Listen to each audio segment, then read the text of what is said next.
Wonderful. All right. In the past week, I've spent an average of 4 hours and 35 minutes per day on my phone. That's a total of 32 hours and 7 minutes in 1 week. Holy crap. 19 of those precious hours were spent on social media networking apps like Facebook and Instagram, with the remaining time spent returning text messages and more than likely losing to Anne with Words with Friends. From the looks of it, I might be addicted to my cell phone. With the majority of adults owning cell phones, it is important to understand what kind of relationship you have with your mobile device. Today, I'm going to briefly describe characteristics associated with obsessive cell phone use, explore the effects of cellular addiction, and suggest a few simple tools to combat negative habits you might have with your own phone. According to a 2016 study by the National Institute for Health, the Diagnostic and Statistical Manual of Mental Disorders, or DSM, which provides criteria for drug abuse disorders, was determined to also effectively identify criteria for cell phone addiction. That is to say, mobile addiction can be defined as a psychological dependence on digital devices whereby users exhibit symptoms similar to drug addiction. Often these symptoms manifest and develop over the course of months and years, but more commonly they manifest in binges, such as when trying a new mobile game, or Netflix, or... So what are some potential indicators that you may be abusing your smartphone? 1, conscious use of your phone in dangerous situations. I am super guilty of texting and driving. 2, excessive use that causes social and family conflicts and confrontation. I've had many conversations about being glued to my phone. I'm sure all of you can relate. Chronic impulsiveness to check your device. I have tried to look at my phone for the time 3 different times without ever remembering the time. The need to respond immediately to messages, preferring cell phone communication over personal contact. I'm better at mental replies, however, I definitely like to text. I don't like to answer the phone. I screen every phone call.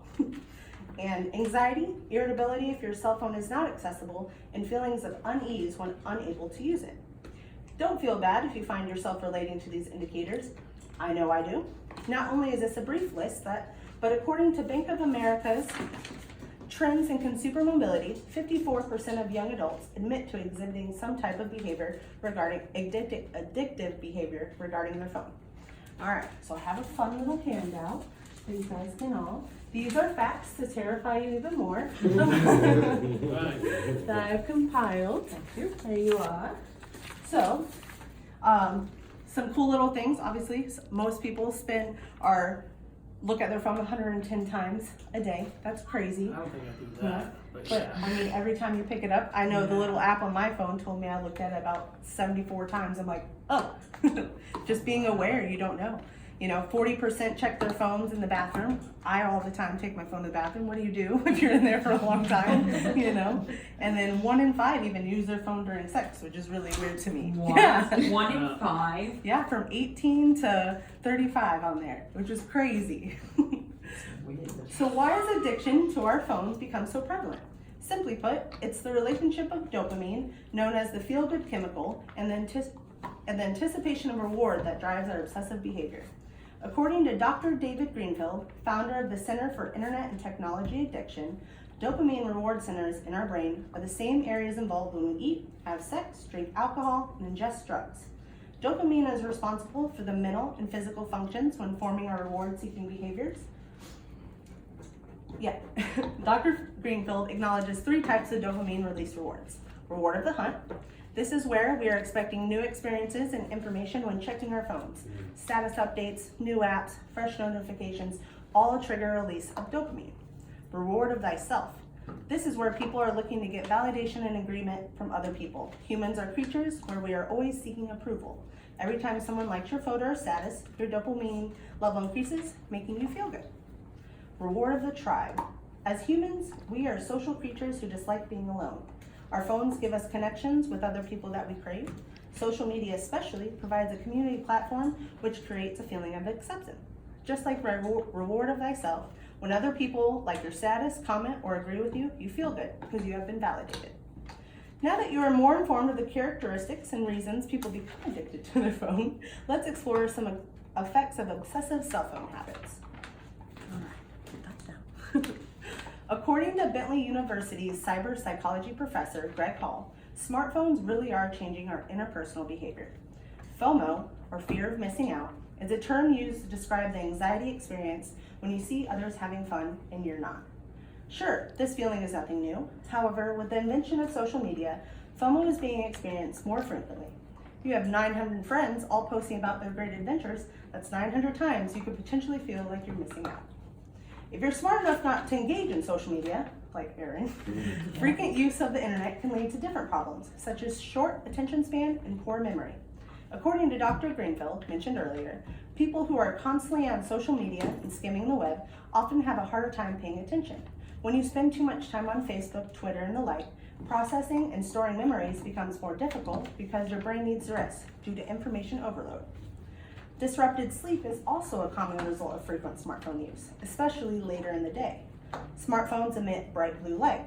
At night, your brain gets confused by that light because it mimics the brightness of the sun. This causes your brain to stop producing melatonin, a hormone that gives your body the time to sleep signal.